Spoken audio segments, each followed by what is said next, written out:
PIA air crash. Karachi से काठमांडू जाने वाली वो एक फ्लाइट, एक होलनाक हादसा। कब हुआ, कैसे हुआ, कैसे एक छोटी सी गलती वजह बनी एक अजीम हादसे की और सामने। नवंबर 1992 को PIA का त्यारा फ्लाइट नंबर 268 कराची से नेपाल के दारुल हुकूमत काठमांडू जा रहा। जहाज में मौजूद तमाम 167 मुसाफिर और क्रू मेंबर्स जान बहक हो चुके थे। आखिर क्या वजह थी कि जहाज इतने कम एल्टीट्यूड पर उड़ रहा था? पहली गलती वहां हुई जहां पर कैप्टन ने अप्रोच चार्ट को मिस रीड किया और फिर लैंडिंग की तैयारी में मसरूफ होने की वजह से फर्स्ट ऑफिसर ने एयर ट्रैफिक कंट्रोलर को एल्टीट्यूड गलत रिपोर्ट किया। इस वक्त मॉनसून सीजन का इख्तिताम हो रहा था, लेकिन इस फ्लाइट के रूट में तूफान का आना असर रहता था। एयर ट्रैफिक कंट्रोलर के बार बार पूछने पर जहाज से कोई जवाब मौसूल नहीं। जैसे जैसे वक्त गुजर रहा था, एयर ट्रैफिक कंट्रोल टावर में परेशानी बढ़ती जा रही कि फ्लाइट 268 हिमालयाज में गायब हो गई। जहाज का मलबा पहाड़ की चोटी से चंद ही दूरी पर मौजूद था। PIA air crash. कराची से काठमांडू जाने वाली वो एक फ्लाइट, एक होलनाक हादसा। कब हुआ, कैसे हुआ, कैसे एक छोटी सी गलती वजह बनी एक अजीम हादसे की और सामने। जानिए सब इस वीडियो में।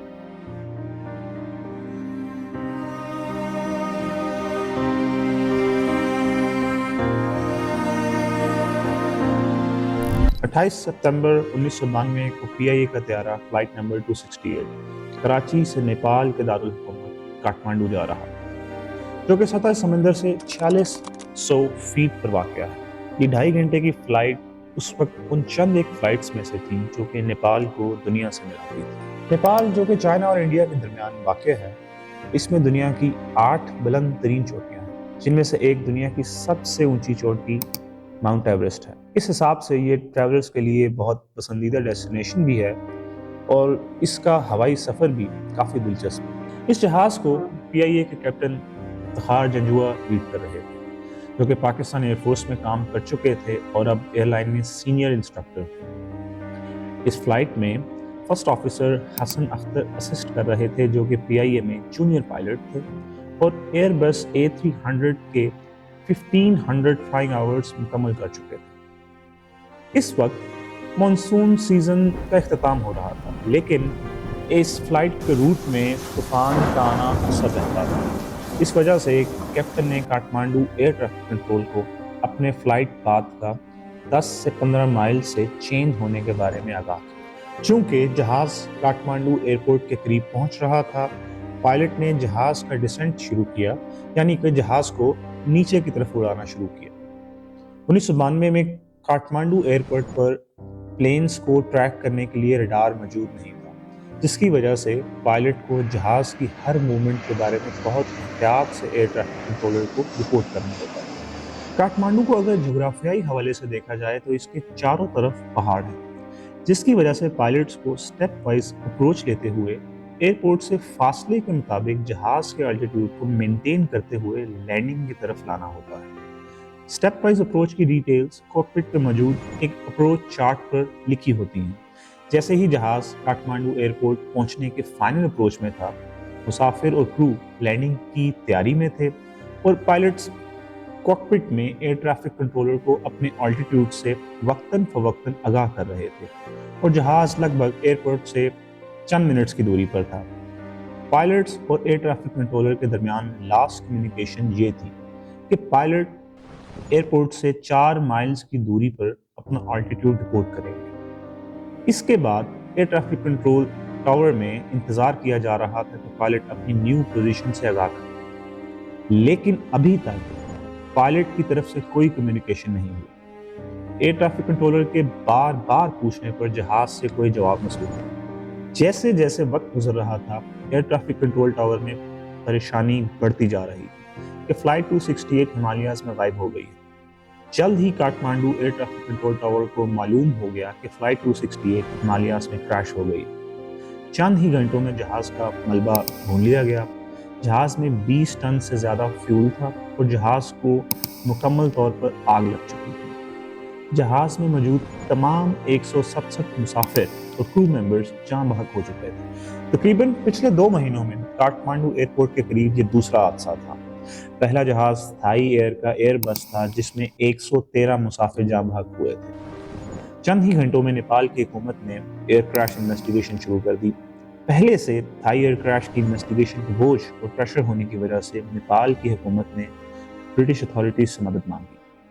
इन्वेस्टिगेशन टीम पर बहुत प्रेशर था कि वो इस हादसे की जल्द से जल्द तहकीक करे, क्योंकि काठमांडू एयरपोर्ट पर टूरिस्ट का सबसे ज्यादा रश होता है और किसी भी वजह से टूरिस्ट का एतमाद खोना नेपाल के लिए इकोनॉमिकली खतरनाक हो सकता था। नेपाली हुकूमत ने इन्वेस्टिगेशन टीम को हादसे की जगह पर पहुंचाने के लिए खोज की खिदमत भी हासिल की और क्रैश की जगह सतह समंदर से 7,000 फीट बुलंद थी। जहाज का मलबा पहाड़ की चोटी से चंद ही दूरी पर मौजूद था और इस तक पहुंचने के लिए शदीद दुश्वारी का सामना था, क्योंकि यहाँ तक पहुंचने के लिए पहाड़ की स्लोप लगभग 45 डिग्री थी। इस वजह से इन्वेस्टिगेटर्स जल्द इस नतीजे पर पहुंच गए कि जहाज के मलबे को क्रैश की जगह पर सही तरह से एनालाइज नहीं किया जा सकता। इन्वेस्टिगेटर्स ने जहाज की लोकेशन और ऑल्टीट्यूड प्लॉट करना शुरू किया। जल्द ही इन्वेस्टिगेटर्स इस नतीजे पर पहुंचे कि सतह समंदर से 7280 फीट की बुलंदी पर जहाज पहाड़ से टकराया, जबकि जहाज का ऑल्टीट्यूड कॉकपिट में मौजूद अप्रोच चार्ट के मुताबिक 8200 फीट होनी चाहिए, यानी कि जहाज अपने टारगेट ऑल्टीट्यूड से तकरीबन 1000 फीट नीचे उड़ान कर रहा था। यहाँ पर अप्रोच चार्ट को समझना बहुत जरूरी है। अप्रोच चार्ट हवाई सफर के दौरान पायलट्स को लैंडिंग के मराहिल में रहनुमाई फराहम करता है, जैसे कि नेविगेशन एड्स और एल्टीट्यूड रिस्ट्रिक्शंस, यानी कि रनवे से कितनी दूरी पर क्या एल्टीट्यूड बरकरार रखना है, और दूसरी तफसीलात जो कि पायलट्स को एयरपोर्ट और रनवे को सेफली अप्रोच करने में मददगार होती है। नेपाल के सोल्जर्स जहाज के ब्लैक बॉक्स रिकवर कर चुके थे, जिसको डिजिटल फ्लाइट डाटा रिकॉर्डर भी कहा जाता है। इसमें जहाज की critical aircraft operational and performance information मौजूद होती है। कॉकपिट में मौजूद वॉइस रिकॉर्डर पायलट्स के दरमियान होने वाली बातचीत को रिकॉर्ड करता है। इन दोनों को फ्रांस भेजा गया, जहां पर इसमें मौजूद डाटा को एक्सट्रैक्ट और एनालाइज किया जाना। इसी दौरान इन्वेस्टिगेटर्स ने एयर ट्रैफिक कंट्रोलर से तफ्तीश करना शुरू की। कंट्रोलर ने इन्वेस्टिगेटर्स को बताया कि पायलट्स को दौरान परवाज खराब मौसम की वजह से डी टूर करना पड़ा, जो कि काठमांडू जैसी जियोग्राफी के लिए आम बात थी। कंट्रोलर ने यह भी बताया कि जहाज में पायलट ने लास्ट कम्युनिकेशन ये की कि वो एयरपोर्ट से 4 माइल्स की दूरी पर दोबारा अपना एल्टीट्यूड रिपोर्ट करेगा, लेकिन उसके बाद जहाज से कोई राब्ता न हो। इब्तदाई तहकीकात में इन्वेस्टिगेटर्स का मानना था कि जहाज आउट ऑफ कंट्रोल होने की वजह से क्रैश हुआ, लेकिन सबूतों को देखते हुए वो जल्द ही इस बात पर पहुंच गए कि क्रैश के वक्त जहाज कंट्रोल से बाहर नहीं हुआ। इसमें अचंभे की बात ये थी कि वो आखिर क्या वजह थी कि जहाज इतने कम एल्टीट्यूड पर उड़ रहा था। इस पर इन्वेस्टिगेटर्स ने इस चीज़ की पॉसिबिलिटी को देखना शुरू किया कि हादसे की वजह कॉकपिट में किसी तीसरे शख्स यानी कोई इंट्रूडर मौजूद हो सकता है, जिसका मतलब है कि मुसाफिरों में से कोई दहशतगर्द था। उस वक्त पीआईए हाई अलर्ट पर थी, जिसकी वजह थी 1981 में हाईजैक होने वाला पीआईए का एक तैयारा, जो 13 दिन हाईजैक रहा, जिसकी वजह से एयरलाइन ने हाई रिस्क रूट्स पर जहाज़ों में सिक्योरिटी गार्ड्स को तैनात रखना शुरू कर दिया था। इस परवाज में 4 सिक्योरिटी गार्ड्स मौजूद थे। एयर ट्रैफिक कंट्रोलर ने बताया कि फर्स्ट ऑफिसर से आखिरी राब्ते के वक्त उसकी आवाज़ में ठहराव था, जिसकी वजह से इन्वेस्टिगेटर्स को ये जानने में आसानी हुई कि कॉकपिट में हालात नॉर्मल थे और जहाज़ का क्रैश दहशतगर्दी की वजह से होने की पॉसिबिलिटी को रूल आउट कर दिया गया। इन्वेस्टिगेटर्स ने अब फ्लाइट के दौरान मौसम की सूरत हाल का जायजा लेना शुरू किया, जिस पर उन्हें यह पता लगा कि मतला अबर आलूद था और तूफान के आने का खतरा भी था। और चूंकि पायलट्स पहले ही डी टूर कर चुके थे, तो सिर्फ मौसम की खराबी से इस क्रैश के होने की पॉसिबिलिटी बहुत कम थी। अब इन्वेस्टिगेटर्स ने यह जानने के लिए कि जहाज क्यों इतने लो एल्टीट्यूड पर उड़ रहा था, 2 पॉसिबिलिटीज को देखना शुरू किया। पहली, विजुअल अप्रोच, यानी कि अप्रोच चार्ट को देखे बगैर लैंडिंग की तरफ जाना, जिसमें पायलट कॉकपिट से बाहर देखते हुए लैंडिंग की तरफ जाते हैं।